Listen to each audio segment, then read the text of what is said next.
Starr, an independent journalist based in Kiev. He's the host of Terrell J. Starr Official on YouTube. Terrell, it's so good to speak to you again. You are there on the ground. What are you hearing from Ukrainians about the intensified Russian missile and drone attacks? And how are people reacting to this new phase of escalation? Well, people are pretty frustrated, not only with the United States, but also with the West. We just heard that Germany has said that they will not provide the Taurus long-range missiles to Ukraine that they desperately need to hit locations like the bridge that connects Odessa to Russia. People are also frustrated with the nightly attacks. And being in Kyiv, you constantly worry about the drone attacks that whiz by your windows, the ballistic missile strikes that you seem like you're essentially defenseless about. But also the main thing is the unpredictability.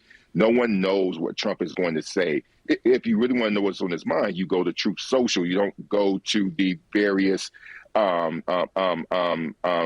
agencies within the U.S. government. So it's the unpredictability of the West that seems to frustrate people the most, because it's causing the loss of life here and around Ukraine. Well, speaking about that unpredictability, President Trump is now publicly lashing out at Vladimir Putin. He's teasing sanctions and even admitting that Russia's niceness has turned out to be meaningless. Do you think that marks a genuine shift in tone or just more political games? No one particularly knows with Donald Trump whether the shift that Trump is making is ultimately going to make a difference, because he says things like this before: I'm going to make an announcement. If you notice, it sounds like a reality TV show. So he's building up all this anticipation for today of what is he going to say. So rather than treating this like a diplomatic crisis, it's like we're back on The Apprentice again. And Trump, when he says that Putin says nice things during the afternoon and bombs people during the evening, this has more to do with his ego, Putin defying him, than it really does with how the Ukrainian people are being treated. Just quickly, let's rewind time a bit. Remember when President Trump said he could end the war in Ukraine in 24 hours? We're now more than 4,000 hours into his presidency. Appreciating that, plus the latest Russian attacks, how do you interpret Trump's current strategy? Is Putin even listening anymore? I don't believe that Trump particularly has a strategy, because if you saw on Friday, a lot of the expertise at the State Department was fired.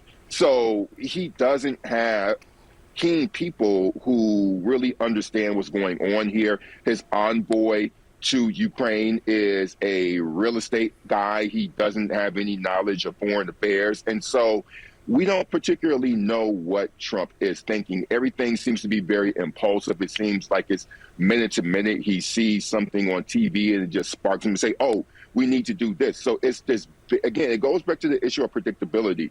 No one knows exactly what this guy is thinking, but what we do know is that the Ukrainians are evolving their defense posture and their strategy around this unpredictability. And so you see the increase of the defense industry, people doing things more internally to build up their own infrastructure, because they realize they can't trust the West anymore. So if anything has shifted on either side, it's been Ukrainians understanding that they can only depend on themselves, because the unpredictability of the West is causing a severe loss of life here.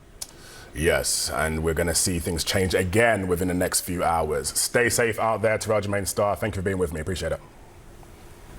Thank you.